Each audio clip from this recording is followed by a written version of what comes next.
I think fairness is the word here. So she's asked to be heard. I think out of fairness, they should do that. But she's not going to come now unless there's an FBI point. But I think out of fairness to him, tweeted last night. It's always out of fairness to him. But what will the Democrats do that are now given cover, like Heidi Heitkamp and Manchin and others, that they can say there was no FBI? But this is not in the FBI's purview. It's a state. Again, she should be heard. But this shouldn't be delayed. But they'll go to Monday, and so would you? If she's not coming, do you just have Kavanaugh sit before the committee again? Yeah, I would think so. Look, this is the last-minute Hail Mary pass, I think, to disrupt and delay the nomination. And so I think treat her fairly, but treat Judge Kavanaugh fairly as well. And so move forward with what you know, which is for 30 years of a remarkable judicial background and temperament. If we could talk about something inspiring. A year ago, I was walking the streets of Houston, and I was struck at how diverse the people were, how determined they were to help each other to recover from this devastating flooding of this hurricane. And you must be very proud of the city, what it is today. It is a remarkable story. Yeah, we really are. And look, everyone came together in the toughest natural disaster. And we were in boat. My son, my then 18-year-old son, he and his buddies, they grabbed their boats. They joined the Cajun Navy and others to help. That happened all throughout. And now I think our responsibility is to help Florence, because those communities, people often ask, what's the economic impact? Look, it's that personal impact for that home, that business. You lose a lot of small businesses as well as people. We still have a lot of folks living on the second floor of their home. You know, they haven't gotten repaired yet. We have a lot of folks not back in it. So we know, just like with Harvey, Florence, Maria, Irma, they all have long-term impacts. Yeah.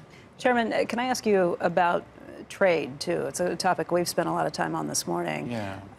Kevin Hassett, I believe, said today that the administration is ready to move forward with a bilateral agreement just with Mexico and the United States if we can't get Canada on board. Larry Kudlow said the same thing to me earlier this week. But would Congress give approval? Is it legal, from your perspective, to just do a bilateral agreement instead of the three parties with NAFTA? It's so early to tell. I think the main key here is, everyone wants Canada to be part of this three-country agreement. There's no doubt about it. They're an important trading partner, but they're not an easy trading partner. And some of our long-standing and most serious trade disputes we have with our neighbors to the north. That sounds hard to imagine when we're talking about intellectual property theft from China. Well, Canada has its moments as well in those areas. So what a perfect time to resolve those. I'm pretty optimistic that the USTR and Canada can reach an agreement soon on this. They're in the end zone. We really ought to be focused on it. Yeah, I really hope so, because I fully understand China. Okay, I get that trade war with China. You got to do it. Canada is our biggest export market. We sell more stuff to Canadians than any other country in the world. We have a peaceful border. We have, in total, balanced trade. It's just hard to get your head around that we have.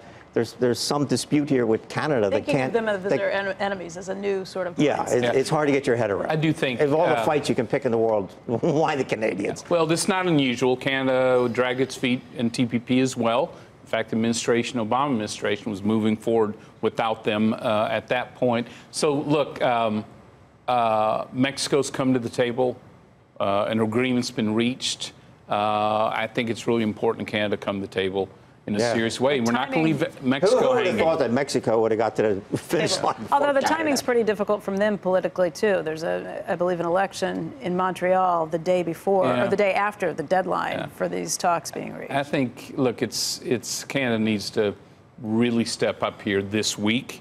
We're not going to change the deadlines.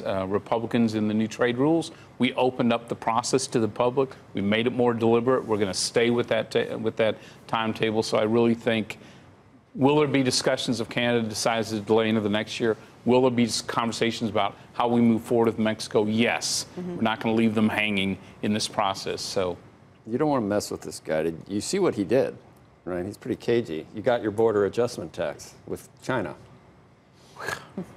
Joe, let's go. Can I ask you something? Go. Now that you got that, can you reverse my New Jersey non-deductible state income? Now that you got the reason you took my state income tax deduction away was because you couldn't get your borders. And now that you've gotten that, can you reverse my? I don't even know how to answer all that other than to say your governor holds the key. They're seeing a windfall of new So this revenue. is not like a board. Someone was tweeting that he needs to lower your taxes. Someone was tweeting Brady finally got his border adjustment tax. Look, the border adjustment tax was so much different than this, frankly. But are you? Would you have ever?